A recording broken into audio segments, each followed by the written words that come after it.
कुकरच्या फक्त एका शिट्टीत तयार होणारा हॉटेल, रेस्टॉरंट, ढाब्यावरच्या चवीलाही मागे सारणारा मटर पनीर पुलाव. चला बनवूया.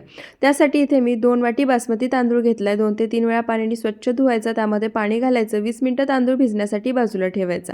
गॅसवर पॅन गरम करायला ठेवलंय. त्यामध्ये 2 चमचे तूप घालायचं. तूप गरम झालं की यामध्ये 100 ग्रॅम पनीरचे क्यूब करून घेतले आहेत ते घालायचे. सोनेरी रंग येईपर्यंत अलटीपलटी करत तळून घ्यायचे. त्यानंतर 14 ते 15 काजू राहिलेल्या तुपामध्ये तळायचे. त्याच तुपामध्ये 10 ते 12 मनुके सुद्धा तळून घ्यायचे. एका डिशमध्ये काढायचे. त्यानंतर गॅसवर कुकर गरम करायला ठेवलाय. त्यामध्ये पुन्हा 2 चमचे तूप, 2 चमचे तेल घालायचं. तेल तूप गरम झालं की यामध्ये खडे मसाले घालायचे. अर्धा मिनिटं परतून घ्यायचे. त्यानंतर 4 ते 5 चिरलेल्या हिरव्या मिरच्या, 1 चमचा आलं लसणाची पेस्ट, चिरलेला कांदा घालायचा. हलकासा रंग बदलेपर्यंत, आलं लसणाचा कच्चेपणा जाईपर्यंत भाजून घ्यायचं.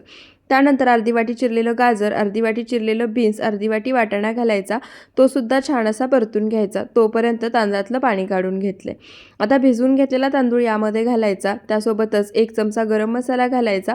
तांदूळ भाज्यांसोबत हलक्या हाताने मिक्स करून घ्यायचा. तळलेले काजू आणि मनुके सुद्धा याच स्टेपला यामध्ये घालायचे. त्यानंतर 2 वाटी तांदूळ घेतला होता. त्याच वाटीने 3.5 वाटी यामध्ये पाणी घालायचं. चवीनुसार मीठ घालायचं. मिक्स करून घ्यायचं.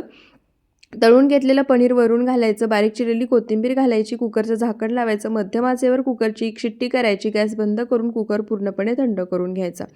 मस्त ढाब्यावर, रेस्टॉरंट, हॉटेलमध्ये मिळतो असा मटर पनीर पुलाव बनवून तयार झाला. तुम्ही सुद्धा नक्की बनवून पहा. व्हिडिओ आवडला असेल तर फॉलो करायला विसरू नका. धन्यवाद.